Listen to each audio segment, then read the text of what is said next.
Welcome back to Tack Talk with Equiest, powered by Battersbridge Horse and Country. Today I'm joined by the lovely Kate. So can you tell us a little bit about you and your background with horses? Well, because I'm quite old, it goes back quite a long way. So my background, my parents weren't horsey, but I just had a real love for horses right from early on. And sort of nagged, a lot of pester power, had riding lessons from about the age of 9. Eventually got my own by about the age of 13, but with quite hands-off parents. I don't think they really knew what I was doing when they took me to the stables. And in those days, you know, there were no mobile phones or anything, so you were just left and then picked up later. So I kind of learnt the hard way, I'd say, through making mistakes, really, and then learning what was probably the better way to do it rather than the not so good way. And that's how it started, really. And then I joined Pony Club. And joining Pony Club helped a bit of structure, and having lessons and things, which I enjoyed, and then started competing, and then it just kept going from there, really. Oh, nice. And how long have you been an instructor for? So from my first teaching qualifications I got when I was 18. Wow. So that's a long time ago. So 30 years, and then did a few, then did more advanced qualifications after that. But when I started out, that's about 30. Has there been a specific person who inspired you to get into teaching? Probably actually throughout Pony Club. Lots of the great instructors that we had there were really encouraging. There was a bit of a coaching scholarship that went along with Pony Club. So Pony Club got a bunch of us, took us to a local riding school to just get us going with a bit of teaching. Really enjoyed that, and that was great. And maybe that probably was the first bit. And also I was naturally quite bossy. So I think that does really help. You've got to be quite happy to sort of tell people what to do. And maybe that's where it started. I think my brother would testify to that. That's true. Yeah, got bossed around a lot. So, And is there anything specific that you love or dislike about teaching? I love the horses and the people. Hate the bad weather. I mean, I spend a lot of time. Just ask the questions, isn't it? I spend a lot of time being cold and often quite wet. The summer's great, but then sometimes it can be too hot. So us British are never happy. No, we're not. Although I'm not complaining right now because we've had a very wet winter. Haven't we just? So you know, the better weather, you know, that is lucky working outside. I think sometimes when the weather's dreadful, I think, oh, maybe an office job would have been a good idea. Option. But, you know, you don't get the same buzz out of it, do you? You don't. No, you don't. And what problems do you see the most when you're training? I think sometimes there's a lack of understanding from riders, actually what the horses require from them. Okay. So sometimes I think riders will be thinking what they want to get from their horses rather than thinking what do the horses need from them. And certainly I think trying to help people understand that it's not really always the horses aren't being naughty. No. There's generally a lack of understanding. Yeah. Sometimes a bit of fear, worst case scenario, even a bit of discomfort. But it's trying to encourage people to understand how to understand their horses rather than, you know, the other way, I think. Okay. And how do you continue to develop your own skills and knowledge as an instructor? So as a accredited professional coach, you have to do a certain amount of continual professional development. So I didn't know that. Yeah, so I have to attend a certain number of hours every year. Okay. I tend to do more than that because I find it really interesting and it's great for your own growth. And actually, a lot of my self-evaluation will happen in the car on my way to and from lessons. About could I have done that better? Would it have been all the time? I think you just question what you've done. What you've done and was it best improve, practice? What could we improve? What would I do next time? So people sometimes say, well, do you do lesson plans? Well, I wouldn't specifically do a lesson plan unless I felt it was really necessary. But in my head, I'm thinking, well, we did this last week. Actually, what we could do is we can progress from that. So everything has, I'd like to think, a progression throughout a lesson and then a progression to the next lesson and hopefully, moving forward. And then we start to see some results over time. Oh, I like that. It's quite interesting, actually. On the lead up to an event, what training schedule do you find is the most effective? So I like to consider working backwards. So from a goal event, for instance, working backwards to see where you want to be the week before the event, what you actually want to be doing. You're hoping that your training is done. And actually that week before the event is a week of perhaps just a little bit of brushing up. Not overly exerting your horse, but so that the horse is in good form for its event rather than exhausted because you have to cram in, so many sessions on the week before. So generally you're thinking if you've got perhaps a peak event, so such as badminton this year, you would have a bit of a 6-week plan up until that. So your general training. What would you say would be the best sort of training within that 6 weeks? So one of the important things is the fitness. And what is a standard is every 4th day. You have a fast work day. So that might be gallop training, it might be a bit of cross-country schooling, but it will be things to encourage your horses or, encourage your horse's fitness. So it might be interval training, it might be fast work of some sort, which might include jumping, schooling. If you do that more regularly in the 4th day, you're at risk of straining your horse. And what you're trying to do is progressively load your horse's fitness without strain. And interspersed with that, you'd obviously have hacking and some flat work. So because when you're eventing, you need to make sure that your flat work is good. So you keep on top of that, and perhaps some light gymnastic jumping exercises. But one of the very important things when you are eventing is the fitness. That is a main priority. And what does a typical day look like for you? Okay, so my days aren't that typical every day. They're quite different each day. For me, because I have a yard at home and I have a family, my teaching I try to squeeze into 2-3 long days. So those days are often really long. So they might start at say 7 and finish at maybe 10. And I'll just be on the road driving. But that's only maybe 2 or 3 days a week.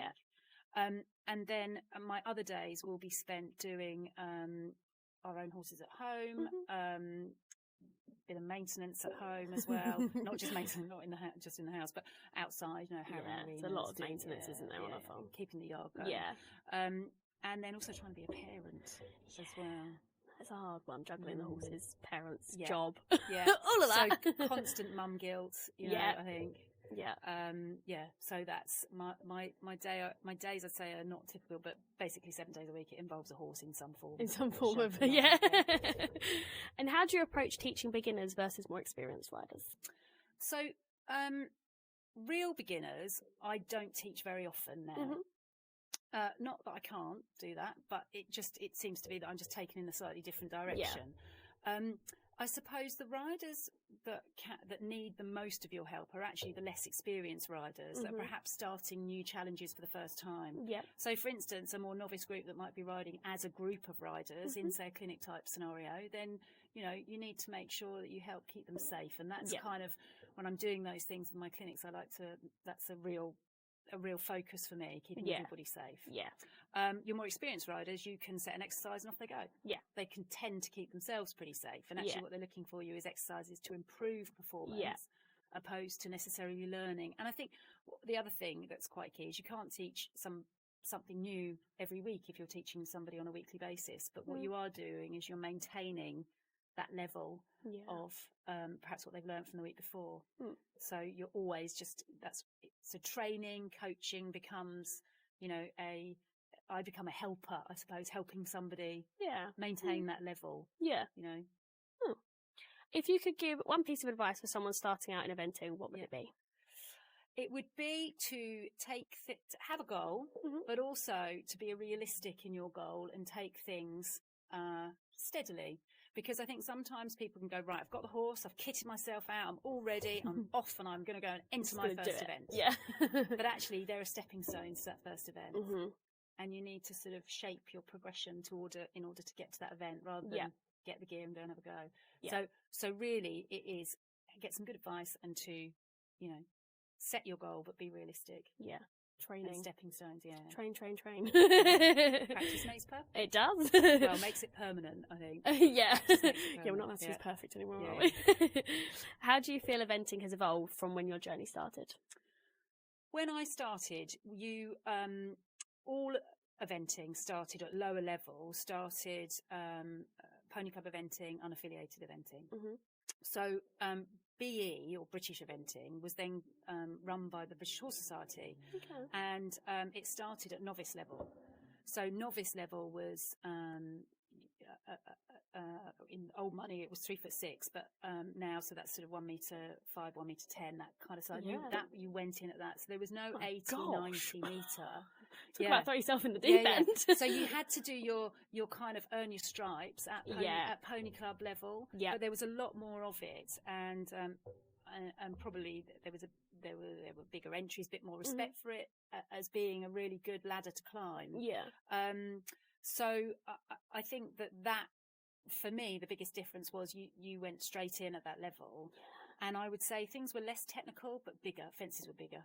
Yeah. But just less technical. There's much more technicality now. Yeah, there is a lot of technical lines now, isn't there? I mean, I know we was looking at the badminton course, but even for the grassroots, and was like, oh my goodness, it's crazy. I mean, it was big enough, wasn't it? Yeah, it was huge. Even on from the pictures, I dread to think what it looked like in person. It was. It was. It was. It was to check out or try to, sort out the wheat from the chaff, so to speak, to find your true winners. Yeah.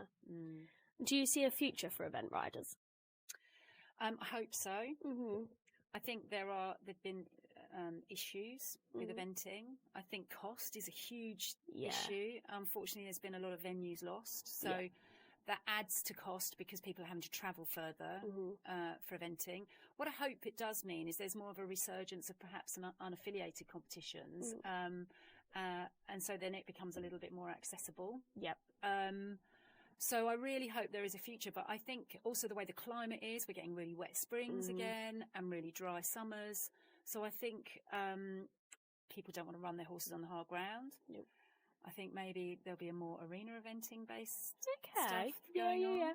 Yeah. I hope not, because it's not the same. It's not the same as being out on grass and galloping through the finish lines. Yeah. But the weather, there's nothing any of us can do about that. So our sport might have to adapt. Yeah.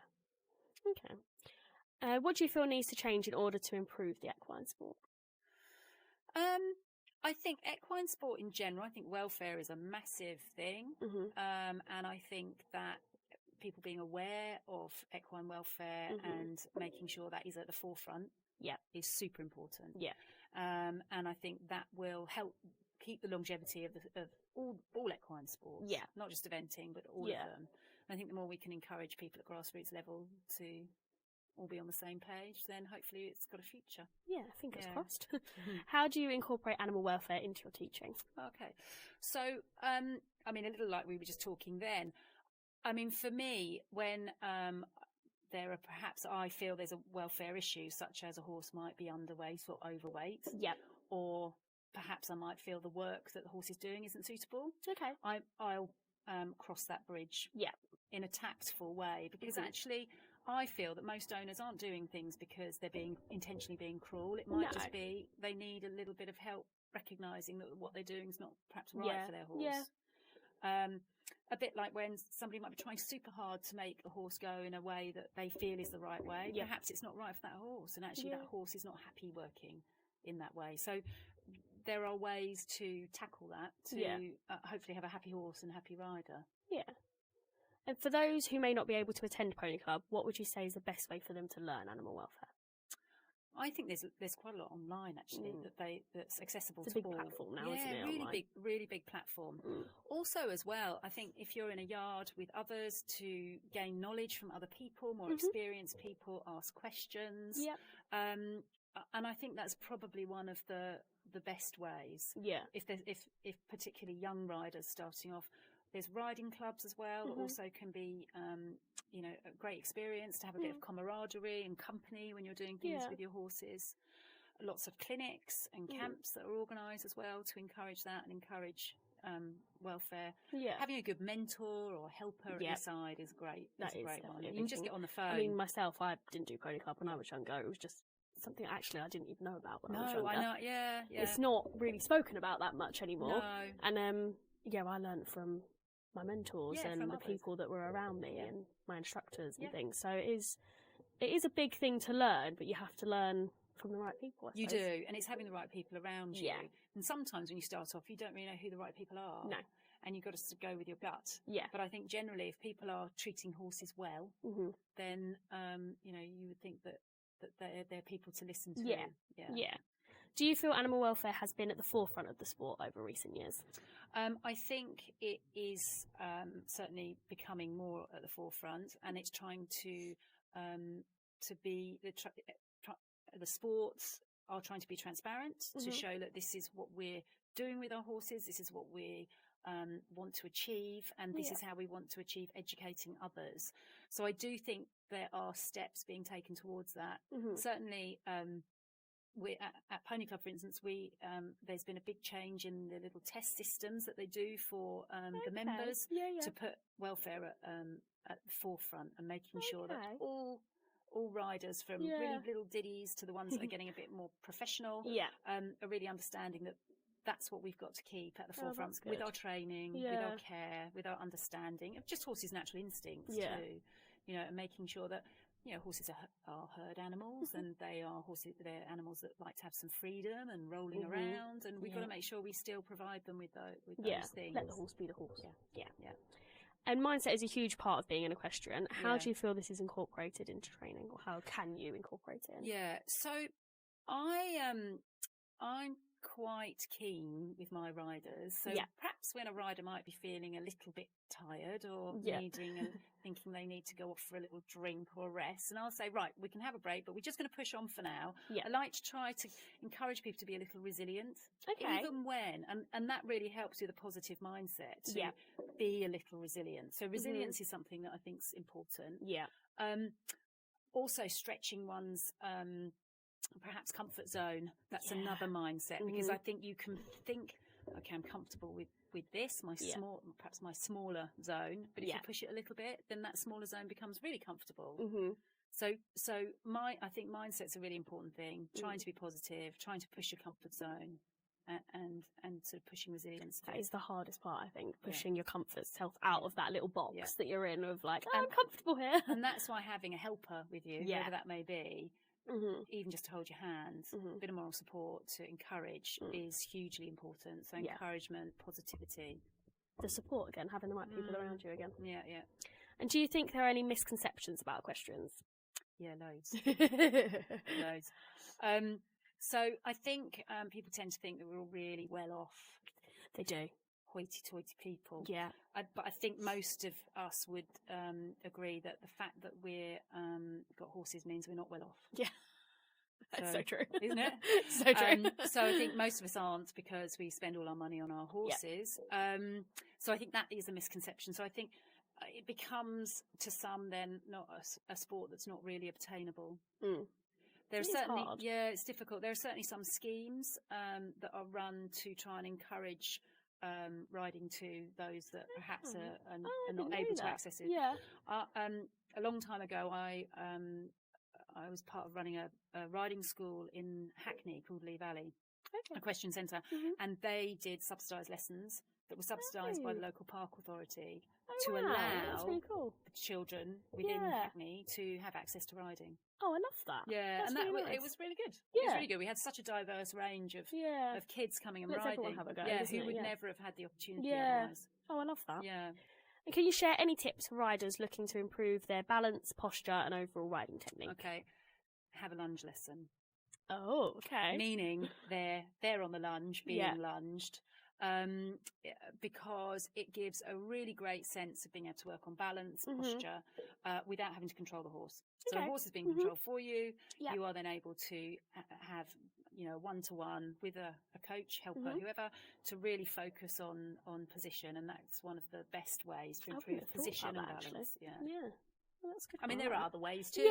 But that's a really good one. Yeah, I really wouldn't have thought about that. I would have thought I've had to have done something fitness-wise off of the horse. Yeah. I mean, I think, look, all things, like anything you do fitness-wise helps. Pilates, Pilates is a great thing. On a ball, exercise ball is really good for balance. But there's nothing quite like the lunge lesson. No, that's actually a good come one. and see me. I like So, that. I need it. Can you share a memorable teaching moment or success story during your career? Wow, God, there's loads. Loads of great memories, and some of which are through, almost being slightly exhausted at the end of a pony club camp, for instance, and you've had a child who didn't think they would achieve what they had achieved. Some of those are fantastic. I've had a few riders go to championships, which have been brilliant. Yeah. But I have to say, some of the most memorable times are the smaller ones where people have achieved just a really small step. So, for instance, being able to gain confidence jumping a fence, which they thought they'd never be able to jump, or riding a horse they felt was never going to be, the sort of horse they'd be able to ride. So some of those are actually some of the the smaller little. Yeah, I like that. How do you encourage a sense of responsibility and empathy towards the horse in your clients? So a little like we spoke before, actually, is about them understanding what their horse needs. Yeah. I think, we have to have positive boundaries as well. So sometimes, horses do need to be told, as well as, so they're big animals, aren't they? Sometimes we do need boundaries, but having empathy is the understanding of their needs and their natural instincts, and encouraging my riders to think along those lines. Yeah. So like we were saying, herd animals, they have a flight response where they want to run away. and I think, and sometimes thinking ahead a little about what might upset your horse, rather than riding perhaps with earbuds in, having no awareness of what's going on around you, and then expect your horse to behave in a way that you would want it to when you don't know what's going on. You're not fully in the situation. What are some key factors to consider when buying a new horse? Oh, crikey. So one, I would say, which you see quite a bit, is people think they want a certain horse. So they want the one that looks great, moves really well, jumps the moon, but actually they find that really difficult to ride, and it's not really the suitable one. Yeah. And I would often say as well, you're better when you go to look at a horse to slightly underestimate your riding opposed to overestimate your riding. Yeah. Some really bad accidents happen when people go to try horses. Yeah. And it's not because anybody's lying. It's because perhaps the expectation of the person going to look is not quite the same as the expectation selling. Okay. So to be as honest as possible is really important. And I often advise people to underplay. Okay. Because I think sometimes when people call and ring about a horse, they might not overplay what they're doing, but they want it all to make it sound great, because they want to buy this horse. Yeah, they like it. Yep. So quite often it's handy, actually, if I make the phone call instead of somebody else, because I can say, look, here we go, warts and all, this is what we're looking for. Yeah. And then it's often better because the seller will say, oh, actually, my horse won't cope with that. Yeah. Or, no, my horse will cope with that. So then we often get a better That's viewing. Really interesting, actually. I wouldn't have thought to look at it in that way. No, I like that. How do you help riders set and work towards their goals, whether they are recreational riders or aspiring professionals? So, again, having a goal is great, but be realistic within that goal. Set yourself a bit of a time frame of how you want to achieve that. So you might have somebody say, I want to learn how to jump. But the learning how to jump will start, obviously, with a single fence. Yeah. But they also might then say, well, I want to learn how to jump a course. So that gives a more specific goal. Yeah. Is that realistic that they're going to be able to jump a course within a couple of weeks from jumping a single fence? Unlikely. Yeah. So it's trying to encourage people to be realistic, give it adequate time frame, and then set themselves, little baby steps in order to get there. Yeah. Okay. So, and that's the same with whether you're a beginner or whether you're a, aspiring badminton rider. You're going to have the same thing, the time frame, being realistic, and it fits in, with both, really. Yeah. And if you could give younger you any advice, what would it be? Sometimes everyone. Well, sometimes I say when it's raining, don't do horses. I wasted a bit of time, actually. Once I'd finished GCSEs, I then wasted a bit of time at college because my parents were really not keen on me doing horses as a career. Okay. And so I wasted time not doing horses. Well, I still had horses, and I actually did my teaching qualifications kind of in my summer holidays, on top of doing another course. It was a total waste of time. Never used it since. So I would say actually follow what I had said to myself, I should have actually been a little bit more, no, actually, this is what I want to do. But I kind of listened to do something else in case you need to fall back on it. Yeah. And I've always done horses. So it was never really... Follow your dreams.